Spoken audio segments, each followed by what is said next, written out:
Comenzamos este tema del sacramento del orden. La semana pasada veíamos cómo existen dos sacramentos que configuran al pueblo de Dios como un estado de vida, ¿no?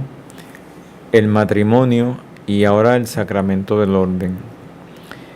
Cuando hablamos del sacramento del orden, nos quisiéramos remontar para entender el sacerdocio de Jesucristo y el sacerdocio que conocemos hoy día dentro de la Iglesia Católica,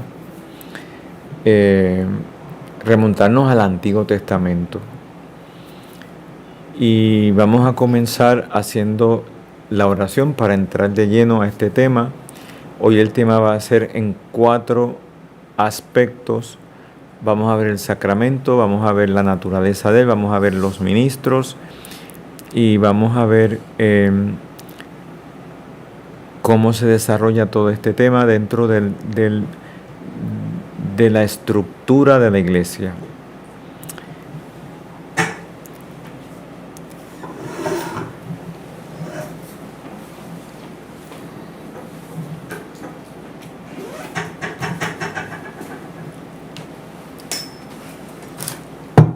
Vamos a conectar la computadora porque si no me quedo sin batería.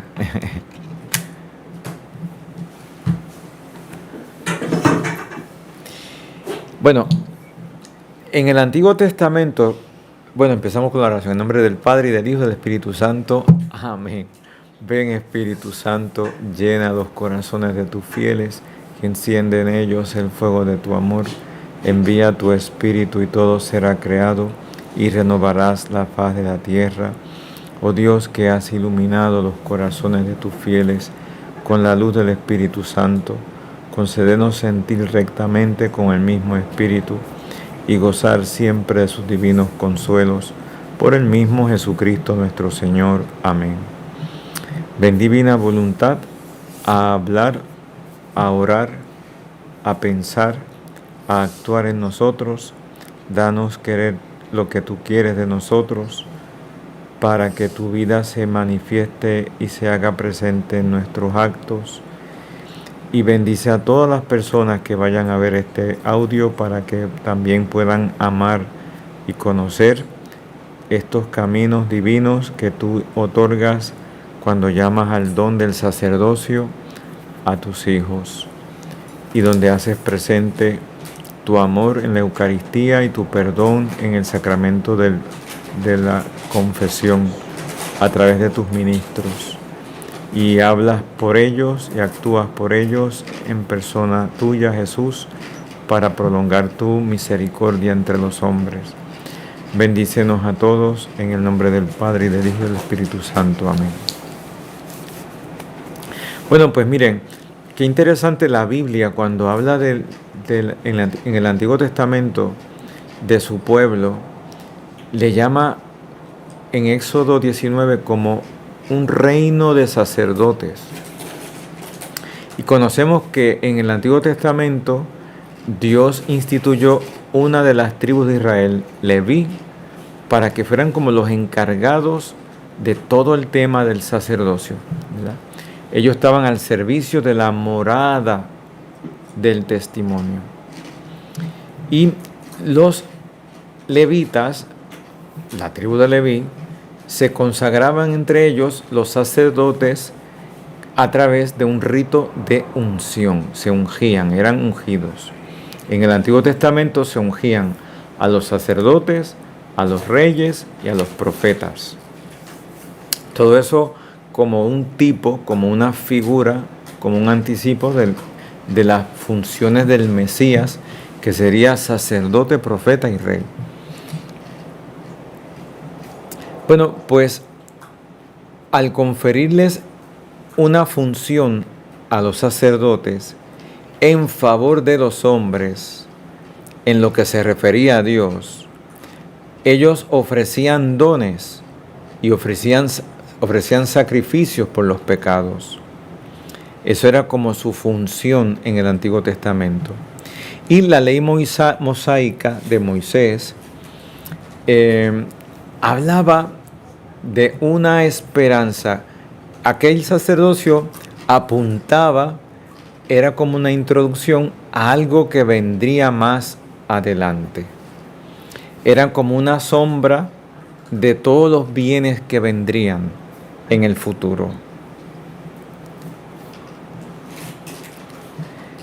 En el Antiguo Testamento se ofrecían sacrificios a Dios continuamente, pero aquellos sacrificios, ¿cómo podían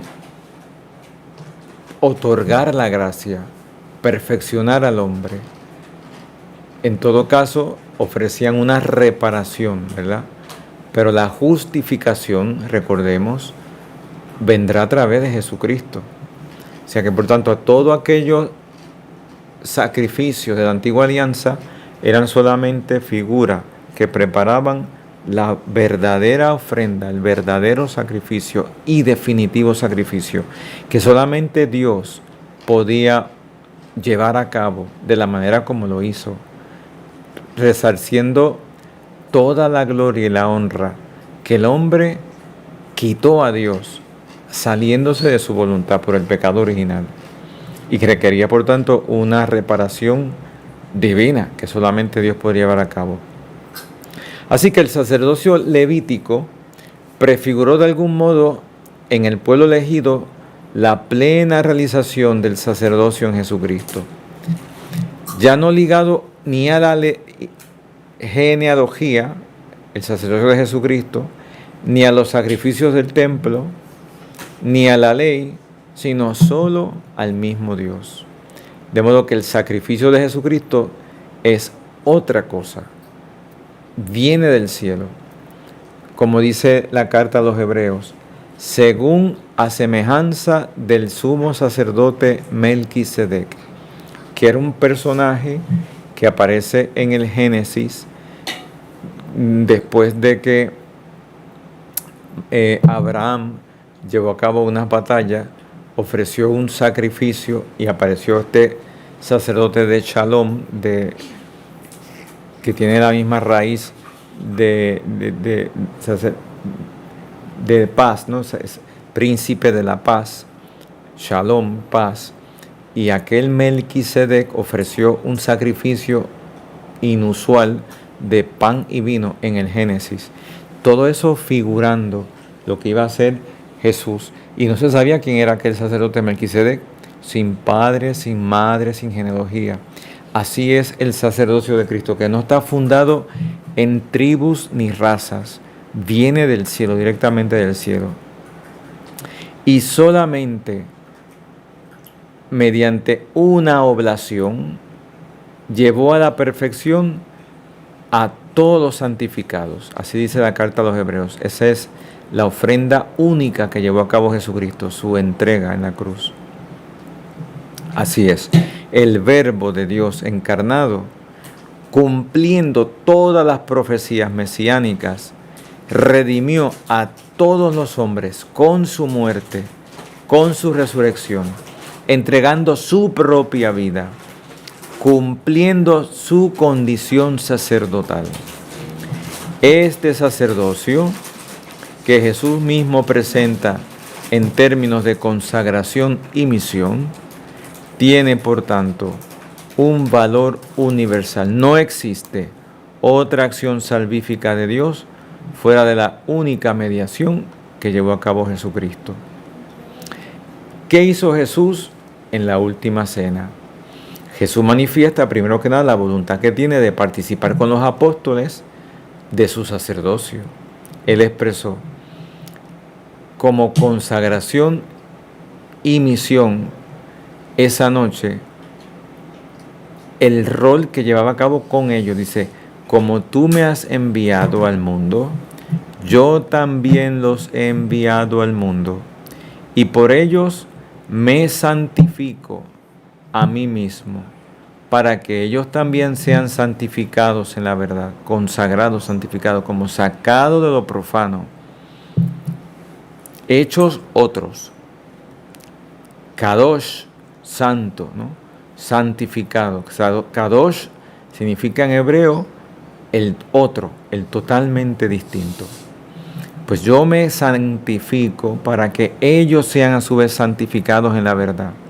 Hechos distintos. Esta participación se hace realidad en distintos momentos a lo largo de todo el ministerio de Cristo en la tierra. Por ejemplo, cuando llama a los apóstoles y los constituye en forma de colegio, cuando les instruye y los envía a predicar por el mundo, cuando les confiere el poder de perdonar los pecados, cuando les confía la misión universal, vayan por todo el mundo, enseñen lo que yo les he enseñado, bauticen, y hasta la específica ocasión que les ordenó celebrar la Eucaristía, cuando dijo, hagan esto en memoria mía. Y por supuesto, el día de Pentecostés, cuando fueron confirmados plenamente con la misión apostólica. Todos esos actos de Jesús, preparando a los apóstoles, van a constituir toda lo que va a ser la esencia y la misión del nuevo sacerdocio, de la nueva alianza, sellada en la sangre de Cristo. O sea que cuando Jesús dice en la última cena que instituye, hagan esto en memoria mía, les dio el poder de hacer lo que Él hacía, llevar a cabo el sacrificio, ya los había preparado, eligiéndolos, enviándolos, enseñándolos, enseñándoles a perdonar los pecados. Todo eso constituye el sacerdocio de la nueva alianza.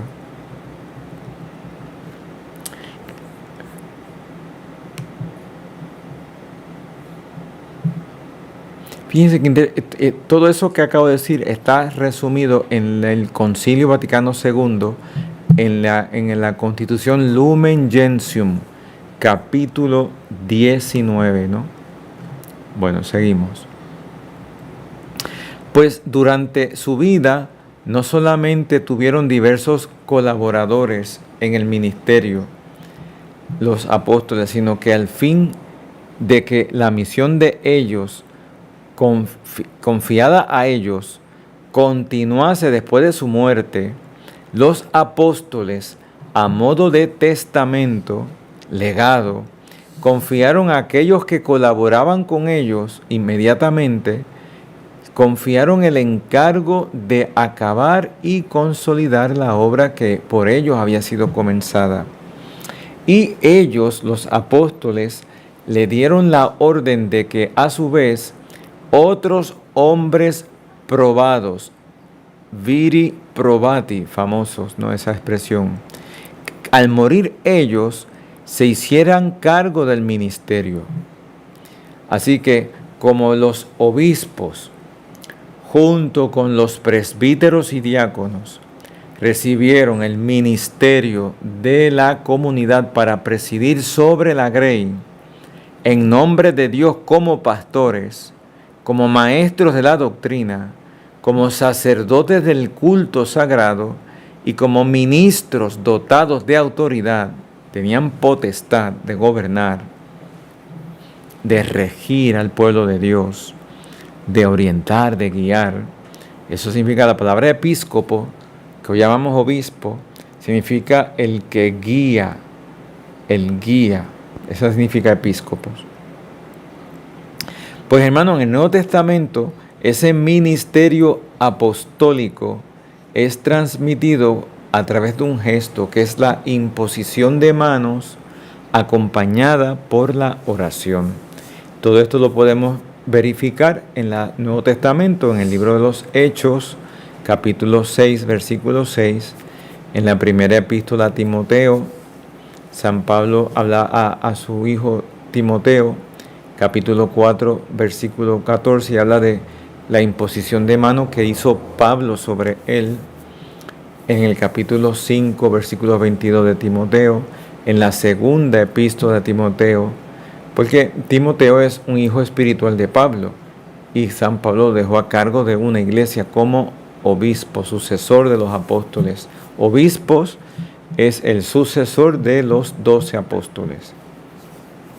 Y esta es la praxis presente en los ritos de ordenación más antiguos, como los que recoge la tradición apostólica y los estatutos de Iglesia Antigua, que son documentos del siglo I y II de la Iglesia. Este núcleo esencial que constituye el signo sacramental ha sido enriquecido a lo largo de los siglos por algunos ritos complementarios que pueden diferir no en la esencia, sino en los accidentes, en las cosas accidentales, superficiales de las tradiciones litúrgicas.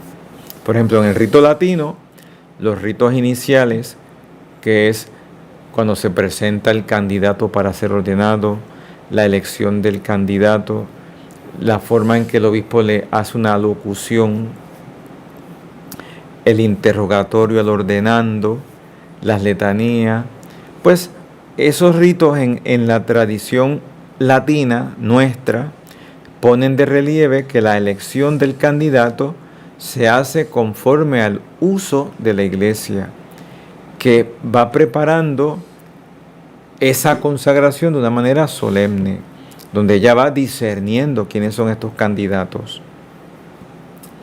Después de esta, varios ritos vienen a expresar y completar de manera simbólica el misterio que se ha realizado.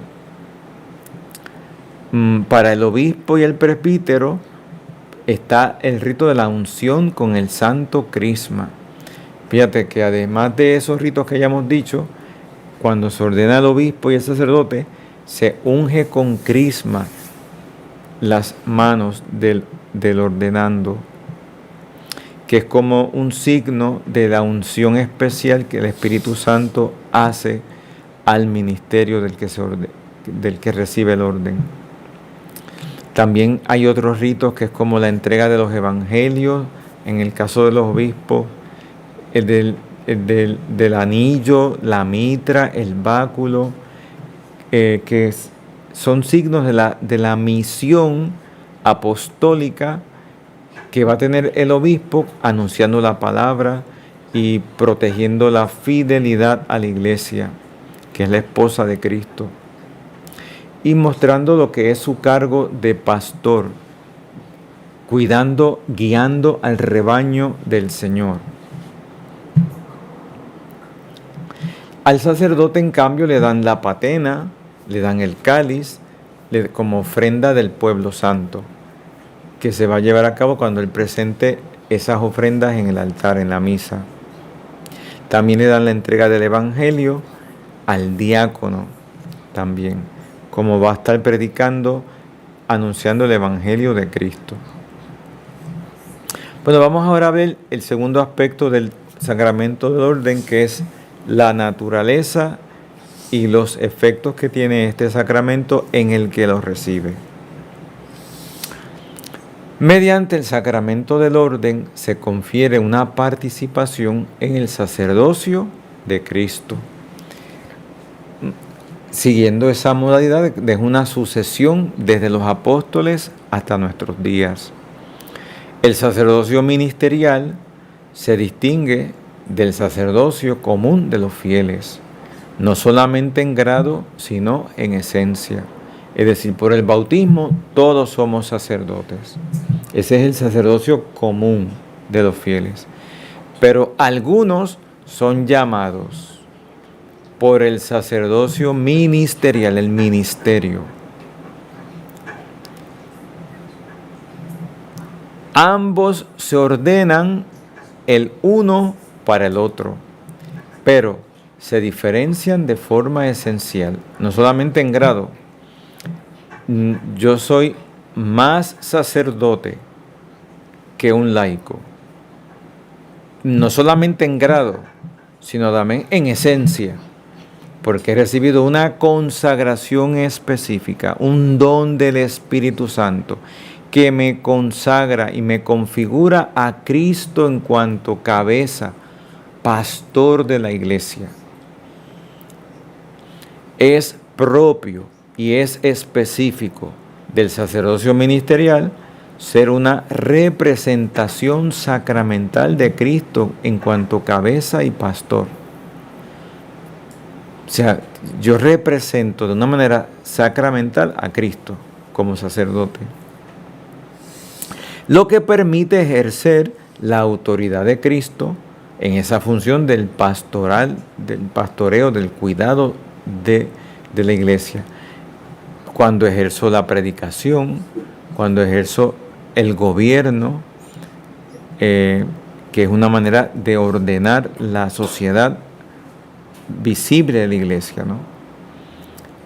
Y cuando obro in persona Christi, llevando a cabo los sacramentos en persona de Cristo. La representación de Cristo en cuanto cabeza subsiste siempre en el ministro, cuya alma ha sido sellada con el carácter sacramental. Solamente hay unos sacramentos que se reciben una sola vez, que es los que confieren carácter: el bautismo, la confirmación y el orden sacerdotal. Solo se reciben una vez. Los otros se pueden muchas veces. Uno comulga muchas veces, uno se confiesa muchas veces, uno puede ungirse muchas veces y uno puede casarse en varias veces si queda viudo, o sea que se repiten. Los otros no. ¿Por qué? Porque confieren carácter, un sello indeleble que no se borra en el alma, que la configura con el sacerdocio de Jesucristo.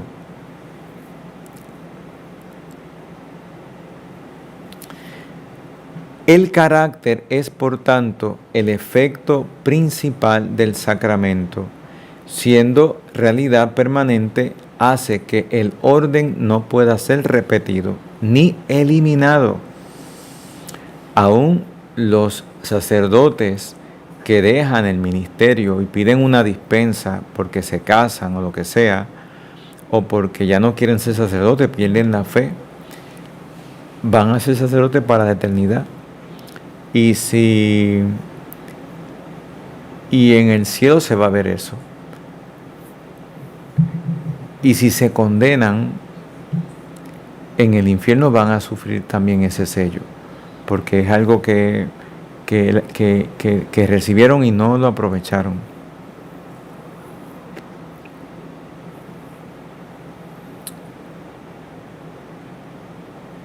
Así que el carácter sacerdotal conferido en el sacramento del orden no es por un tiempo limitado, es para siempre.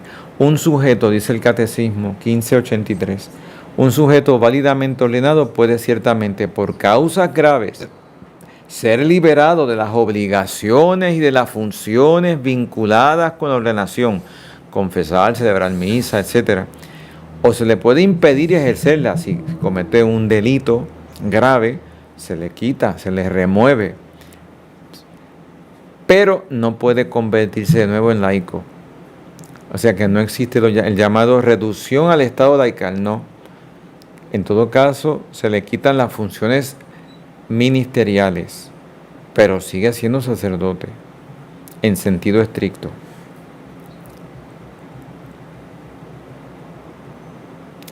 El orden en cada uno de sus grados, obispos, presbíteros y diáconos, confiere además la gracia del Espíritu Santo propia de este sacramento, que era de ser configurado con Cristo, sacerdote, maestro y pastor.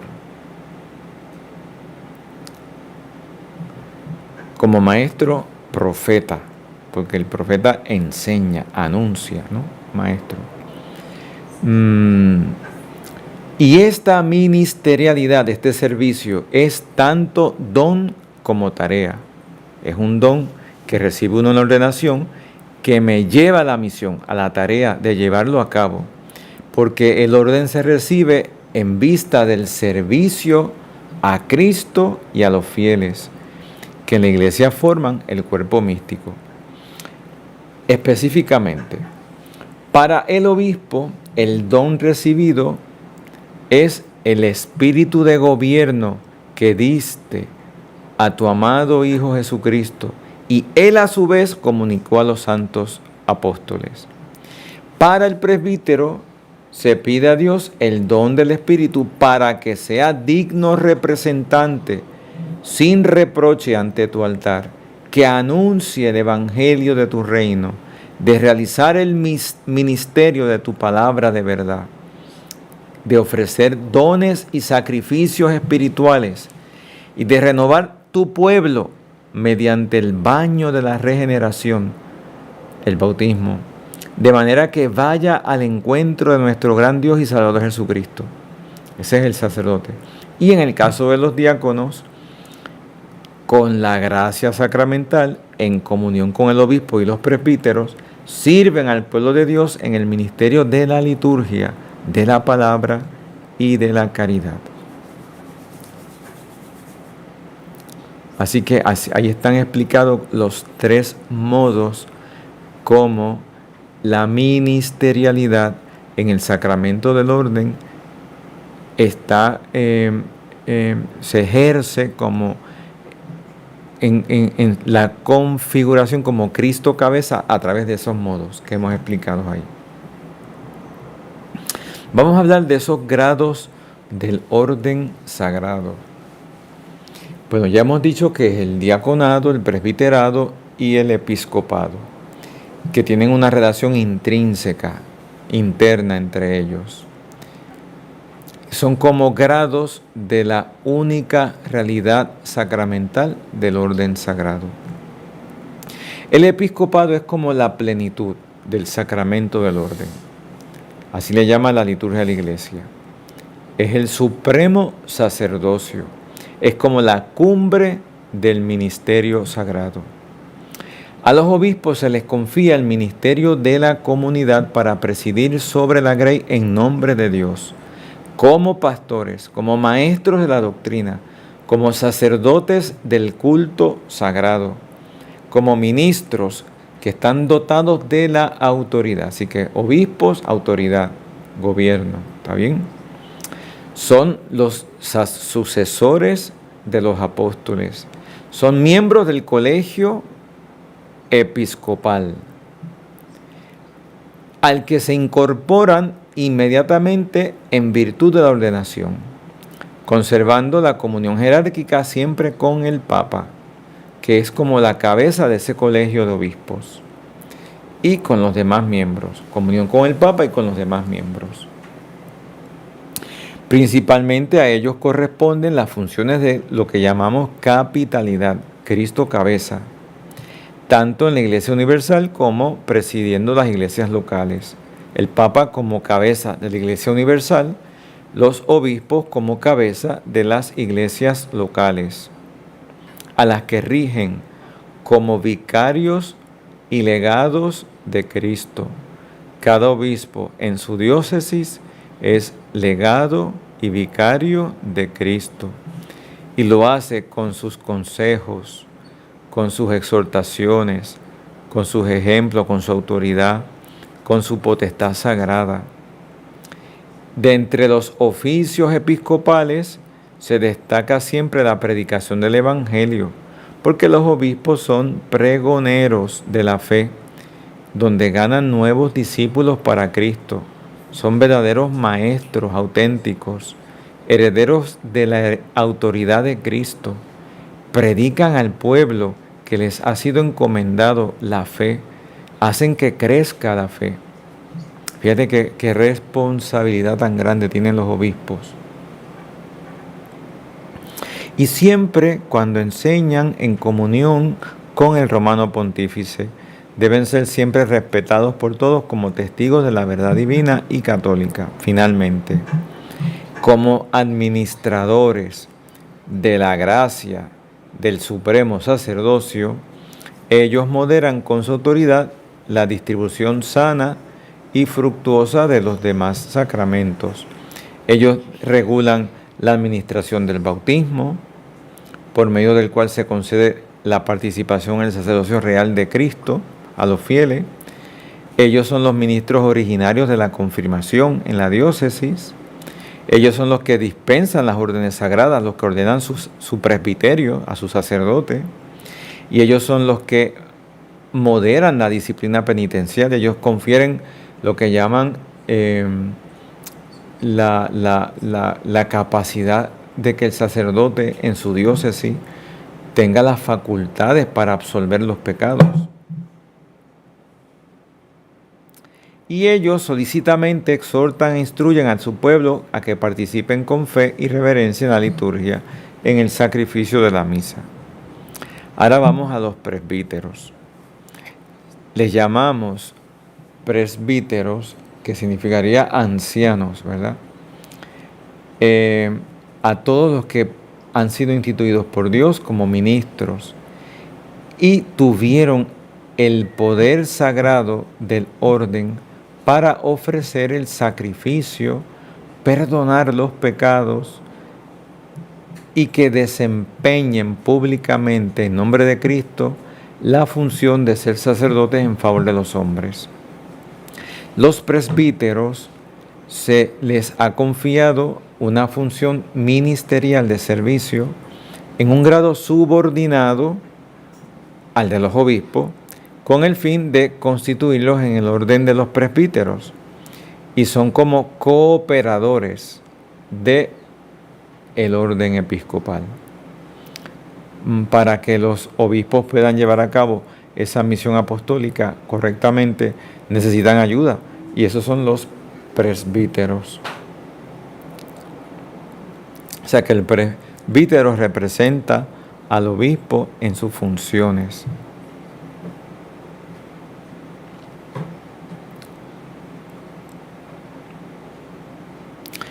Los presbíteros participan de la autoridad con la que Cristo mismo forma, santifica y rige su cuerpo. Por el orden sacramental que recibieron, ellos quedan como marcados con un carácter especial que los configura con Cristo sacerdote. De modo que obran siempre in persona Christi. Pueden obrar in persona Christi. Forman junto con el obispo un presbiterio dedicado a diversas ocupaciones y desempeñan su misión de contacto inmediato con los hombres. Más concretamente, los presbíteros tienen como obligación pronunciar y anunciar a todos el Evangelio y por tanto aumentar el pueblo de Dios. Su función está centrada en el culto eucarístico y en la comunión eucarística, que como actuando in persona Christi, ellos son sus agentes. Ellos representan y aplican el sacrificio de la misa hasta que Cristo vuelva, este único sacrificio del Nuevo Testamento, el que Cristo ofrece al Padre. Y en el ministerio de la reconciliación proveen alivio a los fieles, arrepentidos o enfermos por sus pecados. Son verdaderos pastores que en la medida de su autoridad ejercen el cargo de Cristo cabeza, pastor y cabeza, reuniendo a toda la familia de Dios como una fraternidad animada por el Espíritu Santo. Finalmente, los diáconos constituyen el grado inferior de la jerarquía. A ellos se les impone las manos, no en orden al sacerdocio, sino al ministerio, al servicio. Así que representan a Cristo en cuanto siervo. Compete a los diáconos la administración solemne del bautismo, conservar y distribuir la Eucaristía, asistir en nombre de la Iglesia y bendecir los matrimonios, llevar el viático, la comunión a los moribundos y leer la Escritura a los fieles y bendecir, instruir y exhortar al pueblo de Dios en el culto, en la oración de los fieles, administrando los sacramentos, presiden los ritos de funerales y sepelios. Finalmente, vamos a ver el tema de los ministros y el sujeto. ¿Quién es sujeto del sacramento del orden? Primero, ¿quién lo confiere y quién es el sujeto? ¿Quién lo recibe? Bueno, la administración del orden en sus 3 grados está reservada exclusivamente al obispo. O sea que un obispo puede ordenar obispos, pero un sacerdote no puede ordenar obispo, porque es un grado subordinado. O sea que el sujeto, el ministro, del sacramento del orden es siempre el obispo. En el Nuevo Testamento, solo los apóstoles lo confieren. Y dado que el sacramento del orden es sacramento del ministerio apostólico, corresponde a los obispos, en cuanto sucesores de los apóstoles, transmitir ese don espiritual. Así lo enseña el Catecismo de la Iglesia en el numeral 1576 y la Constitución Lumen Gentium del Concilio Vaticano II en el numeral 20. Por tanto, para la lícita ordenación episcopal se requiere en la Iglesia Latina, acá nosotros, un explícito mandato pontificio, el Papa, cabeza de la Iglesia. Así lo dice el canon 10.13.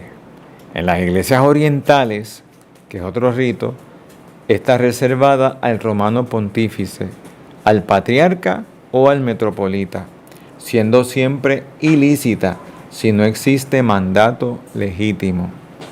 ¿Ok? O sea que la ordenación episcopal en la iglesia oriental la puede emitir no solamente el Papa, sino también el patriarca o el metropolita.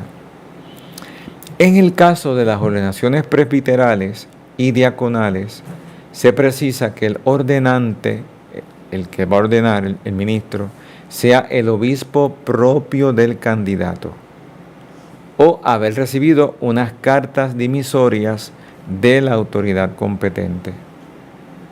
¿Ok?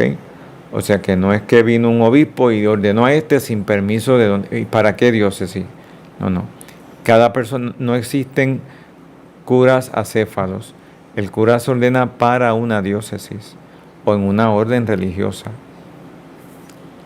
Si la ordenación tiene lugar fuera de la propia circunscripción, es necesaria la venia del obispo diocesano. O sea que no se puede ordenar un sacerdote fuera de su territorio en otra sin la venia del obispo de ese lugar.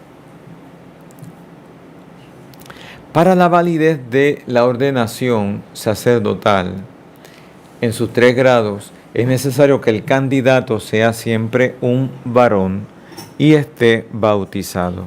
No existe ni existirá la ordenación de las mujeres. El día que eso ocurra, llegó la hecatombe a la iglesia. Se incurre en una herejía. Jesucristo, en efecto, eligió como apóstoles solamente hombres, a pesar de que entre los que le seguían se encontraban mujeres. Y Jesús rompió los esquemas culturales de la época, dejándose asistir por mujeres y encargándoles a ellas funciones que jamás hubiesen hecho en la cultura de la época. ¿Quién fue la primera evangelizadora del misterio de la Pascua? María Magdalena y las mujeres que fueron al sepulcro. Vayan y avisen a sus hermanos, ¿verdad? Esta conducta de Jesús, de nuestro Señor, es normativa para toda la vida de la iglesia y no puede considerarse circunstancial, porque ya los apóstoles se sintieron vinculados a esa praxis e impusieron las manos solo a varones. También cuando la iglesia estaba difundida en regiones donde la presencia de las mujeres en el ministerio no hubiese suscitado perplejidad.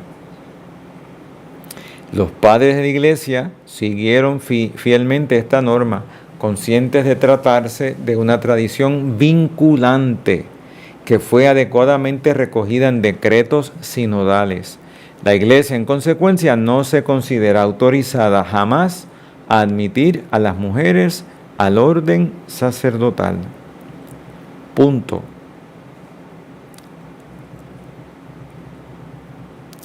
Una ordenación legítima y plenamente fructuosa requiere además por parte del candidato la vocación como una realidad sobrenatural, a la vez que es confirmada por la invitación que le hace la autoridad competente, lo que llamamos la jerarquía. Por otra parte, en la Iglesia latina rige la ley del celibato eclesiástico para los 3 grados. ¿Okay? Ella no es exigida ciertamente por la naturaleza misma del sacerdocio, pero tiene mucha conformidad con el sacerdocio, porque con ella los clérigos participan de esa modalidad célibe que asumió Cristo para llevar a cabo su misión. Se unen a Él más fácilmente con un corazón indiviso, se dedican más libremente en Él y por Él al servicio de Dios y de los hombres. Por tanto, con la entrega plena de sus vidas a la misión confiada, los ordenando evocan el misterioso matrimonio establecido por Dios, por el que la Iglesia tiene a Cristo como esposo único. Se constituyen además en una señal viva de aquel mundo futuro presente ya por la fe y la caridad en este tiempo, de los hijos resucitados, donde no tomarán ni marido ni mujer, como dice Jesús. No están obligados al celibato los diáconos permanentes, ni los diáconos o presbíteros en las iglesias orientales.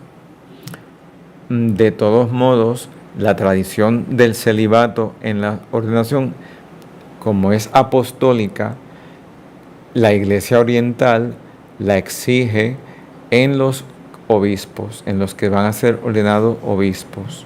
O sea, no se puede ser obispo en la Iglesia oriental si no asumió antes el don del celibato como parte de su vocación. Finalmente, para ser ordenados se requieren determinadas disposiciones internas y externas, la edad, las ciencias de vida, el cumplimiento de los requisitos previos a la ordenación, la ausencia de impedimentos o irregularidades. En los candidatos a la ordenación episcopal se rigen condiciones particulares que aseguran siempre su idoneidad. Lo dice el canon 378 del Código de la Iglesia Católica. Hermano, pues hemos llegado al final de este sacramento que sin duda pone como fin a este pequeño ciclo de los sacramentos.